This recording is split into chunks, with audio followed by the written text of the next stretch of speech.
निर्मला देवी तैयार होकर निकली और अपनी छोटी बहू मेघा को आवाज़ देने लगी। अरे मेघा, मैं और प्रेरणा बाजार जा रहे हैं। आते आते शाम हो जाएगी, लेकिन तू दोपहर में सो मत जाना। शाम को चाय नाश्ते पर अरुण के दोस्त का परिवार आने वाला है। अरुण दोपहर में ही आ जाएगा, जो मंगवाना हो उससे मंगवा लेना। यह सुनकर मेघा थोड़ी सी डर गई। तभी प्रेरणा आई। देखो, जेठ जी आएंगे दोपहर में तुम्हारे, उनका खाना गर्म कर कर दे देना, लेकिन उनके आगे पीछे मत घूमना। और हाँ, सिर पर से पल्लू हटना नहीं चाहिए।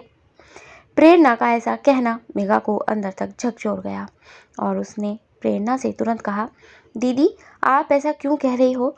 मैं भला जेठ जी के सामने बिना पल्लू के क्यों जाऊंगी? आप मुझ पर इल्ज़ाम लगा रही हो क्या?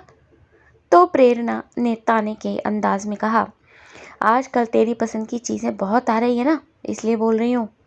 फिर तो मेघा के तन बदन में आग लग गई और वह झट से बोल पड़ी, दीदी आपको क्या लगता है जेठ जी से मैं अपनी पसंद की चीज़ खुद लाने को कहती हूँ? आपने कभी उनको मेरी पसंद पूछते नहीं देखा, जब वो ज़बरदस्ती कहते हैं कि बताओ क्या खाओगी? प्रेरणा ने तुरंत मुंह बनाकर कहा, रहने दे, अपनी गलती उनके सिर पर मत डाल। तू ही उनके सामने बेचारी बनी रहती है, क्योंकि तेरे पति की कमाई तो है नहीं। मेघा प्रेरणा की बातें सुनकर बुरी तरह से गुस्से से झुलस रही थी। इससे पहले कि वह कुछ कहती, प्रेरणा सर को पटकते हुए वहां से निकल गई। मेघा फोन करके अपने पति से कहा, नितिन क्या तुम अभी घर पर नहीं आ सकते? अपनी दुकान में सामान संभालता हुआ नितिन बोला। अरे क्या हुआ, मुझे काम करने भी दोगी या नहीं? पहले ही मंदा चल रहा है, घर आकर बैठ जाऊंगा तो दुकान कौन संभालेगा? मेघा ने कहा कि नहीं, तुम बस 2 घंटे के लिए आ जाओ। मेघा की बात सुनकर नितिन झुंझला गया। बेकार की बात मत करो मेघा, शाम के टाइम ही ग्राहक आते हैं मेरा नुकसान हो जाएगा, मैं नहीं आ रहा। इसके बाद नितिन ने फोन पटक दिया। धड़कते दिल से मेघा खड़ी रह गई। उसने घड़ी में समय देखा तो दोपहर के 2 बजने वाले थे। फिर तो डर के मारे वह आपस में अपनी उंगलियां मसलती हुई बार बार दरवाजे को देखने लगी।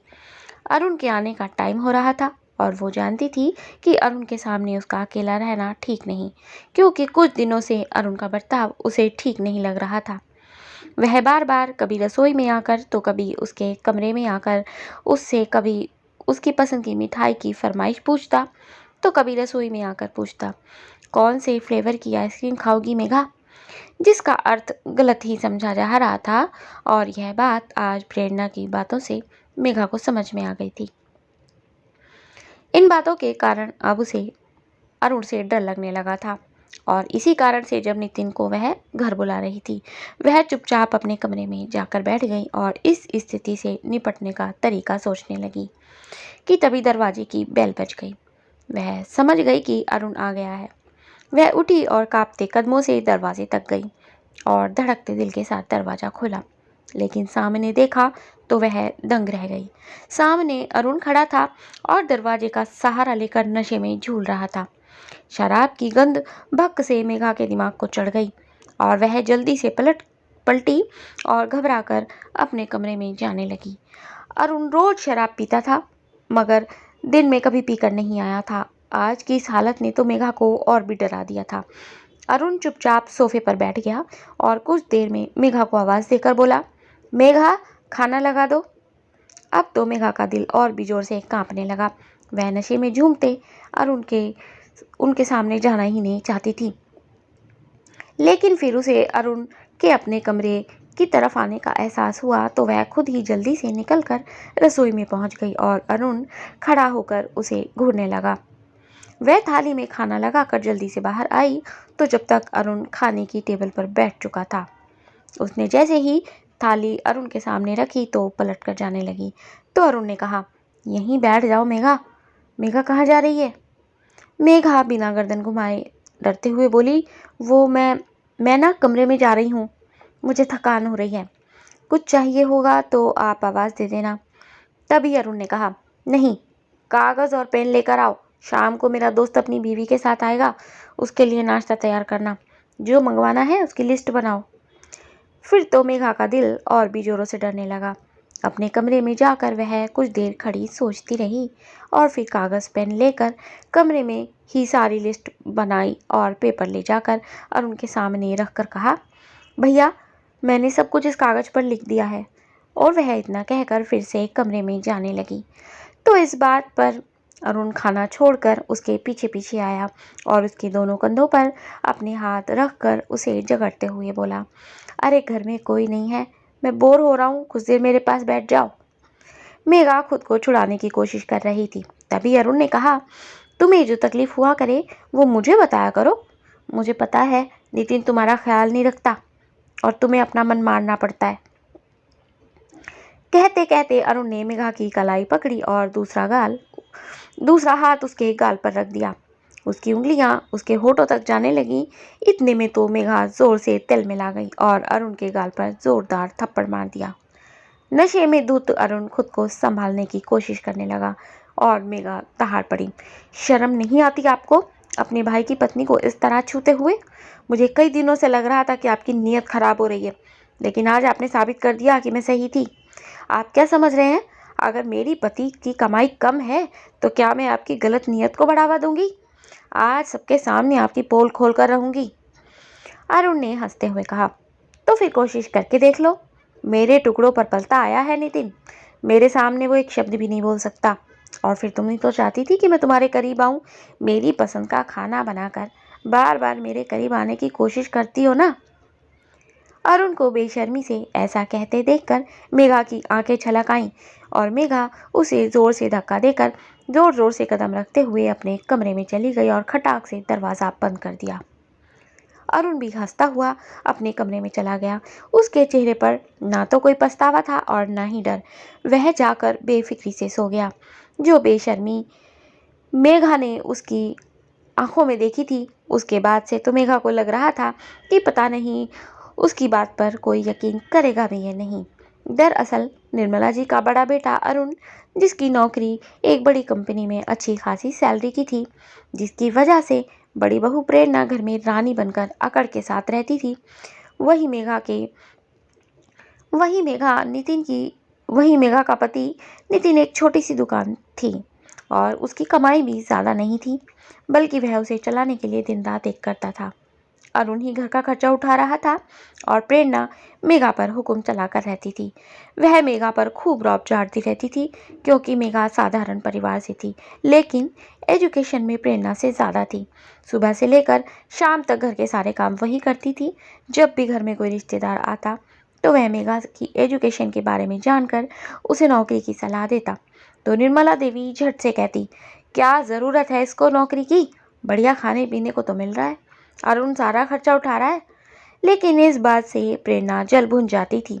वह उसे बात बात पर नीचा दिखाने से नहीं चूकती थी और उसके कामों में कमी निकाल कर कहती थी, अरे माना कि देवर जी घर का खर्चा नहीं उठा पाते, लेकिन घर के काम तो तुम ठीक से कर सकती हो ना। मेघा कई बार अपने पति नितिन से कहती कि तुम एक बार मुझे नौकरी करने दो, फिर तुम्हें और मुझे किसी से दबना नहीं पड़ेगा। लेकिन नितिन कहता, अरे मेघा, मैं कोशिश कर तो रहा हूँ ना, दुकान अच्छे से जम जाएगी तो खूब आमदनी भी होगी, और क्या हुआ अगर तुम घर संभाल लेती हो, भैया भाभी हमारे अपने हैं, थोड़ा बर्दाश्त किया करो। कमरे में बैठी मेघा को नितिन के यह शब्द बार बार याद आ रहे थे। उधर अरुण शाम के 5 बजे उठकर निकल गया। रात को जैसे ही निर्मला देवी और प्रेरणा लौटी तो अरुण भी लौट आया और आते ही कहा, माँ, आज तो तुम्हारी छोटी बहू मुझ पर डोरे डालने की कोशिश कर रही थी। मैं खाना खा रहा था और ये बार बार मेरे करीब आ रही थी। मैंने बोला कि दूर रहो तो मुझ पर इल्ज़ाम लगाने लगी। सोच रही थी कि जेठ को फंसा लेगी, लेकिन प्रेरणा, मैं तो उसी वक्त घर से चला गया। अरुण की इस बात ने घर में तूफान ला दिया और प्रेरणा मेघा पर बिना ही सच्चाई जाने भड़क गई। देखा मम्मी जी, कितनी सती सावित्री बनती है, मेरा पति कमाता है तो सोच रही होगी इसको फांस लूं। फिर तो मेघा भी तुरंत फट पड़ी, आप लोग सच्चाई जानते ही नहीं हैं, इनसे पूछिए कि ये नशे में घर आए थे कि नहीं और मेरे गाल छूकर क्या करने की कोशिश कर रहे थे। मेघा की आंखों से गरम गरम लावा आंसू बनकर निकल रहा था, लेकिन निर्मला देवी और प्रेरणा को केवल अरुण पर भरोसा था।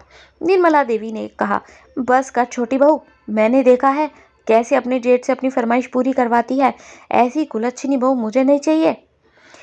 बेशरम उसी पर इल्ज़ाम लगा रही है जो तुम्हारा पेट भरता है। प्रेरणा भी बोली, हाँ मम्मी जी, मुझे तो शक था कि ये मेरे पति की कमाई और रुतबे पर नज़र गड़ाए बैठी थी, तभी नितिन आया और यह सब सुनते ही बोला, कैसी बातें कर रही हो मेघा, भैया दिन में और इस तरह शराब पीकर नहीं आ सकते। अरुण ने भी तुरंत कहा, हाँ इतनी देर से अपनी बात को साबित करने के लिए झूठ पर झूठ बोल रही है। बेचारी मेघा रो रो कर कहती रही, मगर नितिन ने भी उसकी बात का भरोसा नहीं किया और कहा, मेघा अभी के अभी भैया से माफ़ी मांगो, भैया कभी गलत नहीं हो सकते। फिर तो मेघा दहाड़ पड़ी, नितिन तुम मुझे इनसे माफ़ी मांगने को कह रहे हो? अरे आज मैंने इनको थप्पड़ नहीं मारा होता ना तो पता नहीं ये मेरे साथ क्या करते। ये घर के लिए इतना करते थे तो मैं भी इनकी पसंद के हिसाब से खाना बनाती थी, तो क्या ये मेरी रजामंदी हो गई? दिल में गुस्सा और आंखों में आंसू लिए मेघा अपनी बात रखती रही, लेकिन नितिन और घरवाले अरुण के साथ खड़े रहे। निर्मला जी ने कह दिया, अगर यह माफ़ी नहीं मांगेगी तो चली जाए यहाँ से। तो स्वाभिमानी मेघा भी तुरंत बैग उठाकर घर से चली गई। घर से निकलते ही मेघा को अपनी एक पुरानी सहेली पूजा याद आई, जो कि एक एडवोकेट थी। मेघा तुरंत उसके पास पहुंची और रोते हुए सारी कहानी सुनाई। पूजा ने उसे पानी देते हुए कहा, मेघा उस आदमी को सजा तो मिलनी चाहिए जिसने उल्टे तुम पर इल्जाम लगाकर तुम्हें घर से निकलने पर मजबूर कर दिया। मैं तुम्हारे साथ हूँ, हम कोर्ट केस करेंगे। फिर तो जंग शुरू हो गई, क्योंकि मेघा के मायके वालों ने भी उसका साथ दिया और अरुण पर केस कर दिया गया। जब कोर्ट का नोटिस घर पहुंचा तो अरुण और उसके परिवार के होश उड़ गए। उसमें साफ साफ लिखा हुआ था कि अगर कोर्ट में हाजिर नहीं हुए तो घर से उठाया जाएगा। घर में अरुण ने सबके सामने अकड़ कर कहा, अरे डरो मत, कुछ नहीं कर पाएगी क्योंकि खुद ही झूठी है। और फिर अरुण ने शहर का सबसे महंगा वकील किया।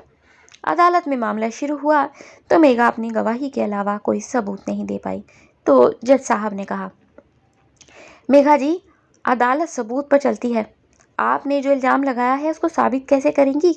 कोई ऐसा गवाह लेकर आइए जिसने अरुण को ऐसा करते देखा हो।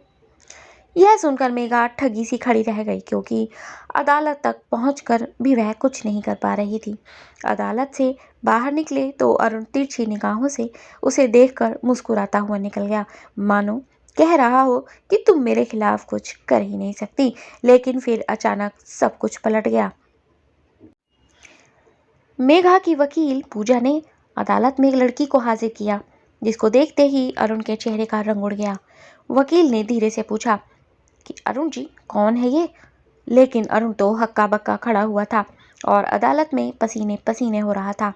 उसकी हालत देखकर निर्मला देवी और प्रेरणा कुछ समझ नहीं पा रही थी, क्योंकि वह भी उस लड़की को नहीं जानते थे।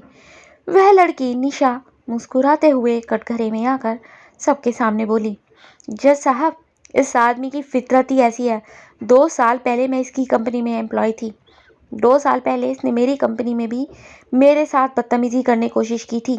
जब मैंने एचआर में शिकायत की तो इसने पैसे और पहुंच के बल पर मुझे नौकरी से निकलवा दिया। मैं बेरोजगार हो गई थी, कोर्ट केस के लिए मेरे पास पैसे ही नहीं थे। ऊपर से धमकी दे देकर इसने मुझे और मेरे परिवार को इतना डराया कि हम शहर से ही चले गए। आप तो जानते हैं कि एक लड़की को समाज में अपनी बेइज्जती का कितना डर होता है। लेकिन मेरे पास मेघा पहुंची तो फिर मैं रुक नहीं पाई। मेरे पास सबूत है इसके खिलाफ, इसकी धमकी भरी मेल और इसके फ़ोन की ऑडियो की रिकॉर्डिंग, जिसमें मुझे धमकी दे रहा था। यह सुनते ही अरुण के चेहरे का रंग उड़ गया और उसके माथे पर पसीना उभर आया। उसे समझ में नहीं आ रहा था कि आखिर मेघा निशा तक कैसे पहुंच गई। दरअसल मेघा को निशा तक पहुंचाने वाली थी अरुण के ऑफिस में काम करने वाली गायत्री। गायत्री को निशा वाला मामला मालूम था। जैसे ही अरुण पर हुए केस के बारे में उसे पता चला तो उसने मेघा से संपर्क किया और उसे निशा तक पहुंचा दिया। मेघा से मिलते ही निशा ने भी उसका साथ देने की ठान ली और कोर्ट में आकर खड़ी हो गई। कोर्ट ने निशा के द्वारा पेश किए गए सबूतों की पुष्टि की तो निर्मला देवी के और प्रेरणा के होश उड़ गए। अपने पति की इस गिरी हुई हरकत के बारे में पता चला तो प्रेरणा अब किसी से नजर नहीं मिला पा रही थी, बल्कि उसे तो अब शर्मिंदगी हो रही थी। सबूत मिलते ही कोर्ट ने अरुण के खिलाफ फैसला सुना दिया, जिससे अरुण को महिला उत्पीड़न के आरोप में 1 साल की सजा सुनाई गई और मेघा के मानसिक उत्पीड़न और मानहानि के बदले में अरुण पर भारी जुर्माना लगाने का आदेश भी दिया गया। यह सब होते ही मेघा की आंखों से आंसू निकल पड़े। वह रोते रोते अपने पिता के गले से लग गई और जब अदालत के बाहर आई तो नितिन बाहर इंतजार करता हुआ मिला। दोनों की नज़र मिली तो नितिन फूट फूट कर रो पड़ा। उसने वहीं मेघा के पैर पकड़ लिए और माफ़ी मांगते हुए बोला, मेघा, मुझे माफ़ कर दो। आज मुझे खुद पर शर्मिंदगी हो रही है कि मैंने तुम्हारी बात पर भरोसा ही नहीं किया और अपने भाई को देवता मानता रहा। उसने मेरी ही पत्नी का शील भंग करने की कोशिश की और मैं उसको पूछता रहा। नितिन रो रहा था और उसके साथ साथ वहीं सास निर्मला जी भी शर्मिंदगी से सिर झुकाए खड़ी थी। मेघा ने हल्के से मुस्कुराते हुए कहा, नितिन, अब क्या फ़ायदा जब तुमने समय पर मेरा साथ ही नहीं दिया। अगर मेरी सहेली नहीं होती तो पता नहीं मैं तुम्हारे भाई को सज़ा कैसे दिलवाती, जबकि तुम पर तो मुझे सबसे ज़्यादा भरोसा था। फिर तो नितिन सबके सामने उसके कदमों में गिर गया और लिपट कर कहने लगा, नहीं मेघा, मैं तुम्हें जाने नहीं दूंगा जब तक तुम मुझे माफ़ नहीं करोगी। मुझे वापस अपनी पत्नी चाहिए। मेघा काफ़ी देर तक खड़ी रही और नितिन को इस बात पर माफ़ कर दिया क्योंकि वह अपने भाई की इस हरकत के बारे में जानता ही नहीं था, इसीलिए भरोसा नहीं कर पाया। मगर मेघा ने कह दिया कि मैं अब उस चार दीवारी में वापस नहीं जा सकती। तुम्हें मेरे साथ आना है तो आओ। फिर तो नितिन तुरंत मेघा के साथ चल दिया। मेघा अब भूलने की कोशिश कर रही थी क्योंकि अब नितिन को सबसे ज़्यादा उस पर ही भरोसा था। वह अपनी गलती को ज़िंदगी में दोबारा दोहराना नहीं चाहता था, जिसके कारण उसका घर टूटने के कगार पर पहुंचा था। उधर प्रेरणा ने अपने पति को खूब खरी-खोटी सुनाई। शर्म आ रही है मुझे तुम पर। मैं तो उस बेचारी सब नज़र भी नहीं मिला सकती। निर्मला देवी ने भी रोते हुए कहा, वह तो देवी थी और मुझे चरित्रहीन कहती रही। लानत है तुझ जैसे बेटे पर। खोट तेरी नज़र में था और सजा उस बेचारी ने भुगती। अरुण अपनी माँ और पत्नी के सामने खूब सिर पटक कर रोया कि मुझे यहाँ से बाहर निकालो, मगर किसी ने भी अरुण का साथ नहीं दिया।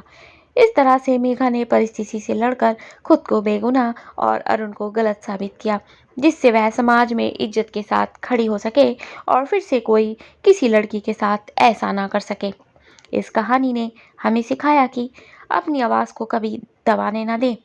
परिस्थितियाँ चाहे खिलाफ हो जाएं आपके, मगर अन्याय को कभी बर्दाश्त ना करें, जैसा कि इस कहानी में मेघा ने किया। अपना आत्मसम्मान सबसे ऊपर रखें और उसको गिराने का हक किसी को ना दें।